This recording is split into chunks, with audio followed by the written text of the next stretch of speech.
Hello and welcome to Season 3, Episode 3 of Wednesdays in the Word.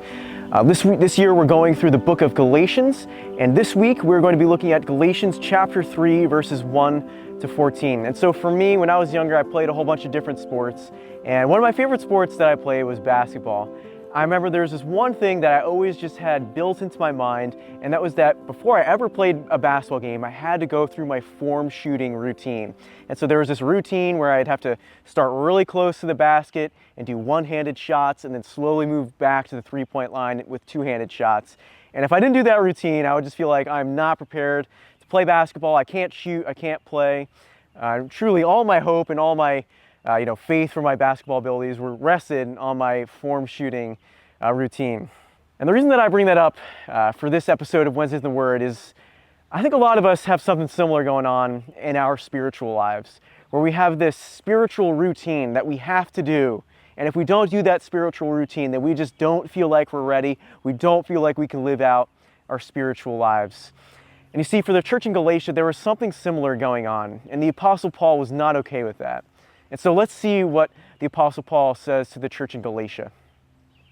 Galatians chapter 3, verses 1 to 5.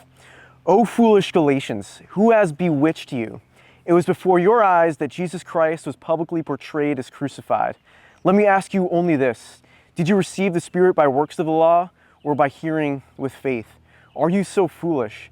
Having begun by the Spirit, are you now being perfected by the flesh? Did you suffer so many things in vain?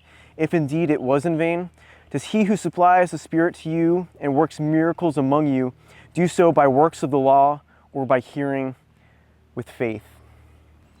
And so the church in Galatia, they were saved by grace through faith in Jesus Christ, but then somewhere along the line, they ended up slipping into this slippery slope of legalism where they felt like there were these works of the law that they had to do in order to have these different things happen in their spiritual lives. And I think many of us have something similar happen in our spiritual lives, where if we don't do our spiritual disciplines in the morning, or if we don't pray a certain number of times during the day, if we don't listen to a certain number of worship songs during the day throughout the week, we just feel like we're not a Christian. I can't go and live my spiritual life. I didn't do my spiritual disciplines this morning.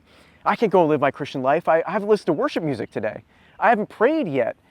But the thing is, the Apostle Paul is saying here that there is no works of the law that you have to do in order to live out your Christian faith. There is one thing that you have to do, and that's believe on Jesus Christ. And it's when you believe on Jesus Christ that you receive this Spirit. And you see, it's the Holy Spirit. And that Holy Spirit is not dependent upon you checking off the box of your spiritual disciplines. That Holy Spirit is dependent upon one thing, and that's your faith in Jesus Christ. So let's hear again from the Apostle Paul in Galatians chapter 3, starting in verse 2. Let me ask you only this. Did you receive the Spirit by works of the law or by hearing with faith? Are you so foolish? Having begun by the Spirit, are you now being perfected by the flesh? Let me ask you, do you feel burdened in your spiritual life? Do you feel like you just have to do these certain things? Like there's this weight, this expectation upon you that if you don't check certain boxes, if you don't do certain things, that you're lagging along in your spiritual life? Hear from the Apostle Paul that the Spirit that you received by faith. You didn't receive it by doing works. You didn't earn it by doing works. You received it by faith. And so as you live your Christian life, it is by faith alone in Jesus Christ. And it's when you truly trust in Jesus Christ that that Holy Spirit is radiating within you, and it is ready to live out and work miracles among you. Did you know that the Spirit wants to work miracles through you? And that only happens by faith in Jesus Christ. So let me ask you, are you holding fast to that gospel? Are you clinging to that gospel alone of Jesus Christ? Because the truth is, we need this gospel. As Galatians 3 says, for all who rely on works of the law are under a curse. For it is written, cursed be everyone who does not abide by all things written in the book of the law and do them. Now it is evident that no one is justified before God by the law. If you're trusting in the law and your obedience to the law, the book of Galatians says that you are cursed. That's the truth, is that if you have not come to Jesus Christ by faith and you are trusting in yourself, that you are cursed. But I have good news for you today, that Jesus Christ took that curse for you on the cross. He was cursed so that you would never have to be cursed. So let me plead with you, Put your faith in Jesus Christ, and that curse that is currently upon you can be released because it was nailed upon Jesus Christ on the cross. And so let's hold fast to that. Whether this is your first time hearing that news or if you've heard it time after time, let's hold fast to that, because the truth is that gospel is what saves us, and it's that gospel that sanctifies us. The spiritual life that we live out is by faith. We are saved by faith, we are sanctified by faith, and one day we'll be glorified by faith. And this is good news.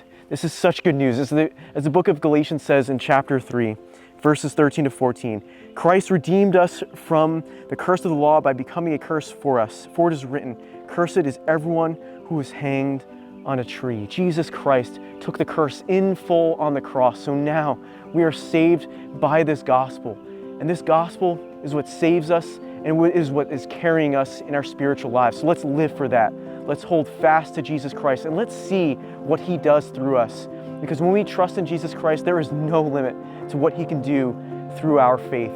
Jesus Christ is ready. He's ready to see you follow him and trust in him. And he's ready for his Spirit to work amazing miracles through you. That's week 3 of Wednesdays in the Word, and we look forward to seeing you next week for week 4 of Wednesdays in the Word.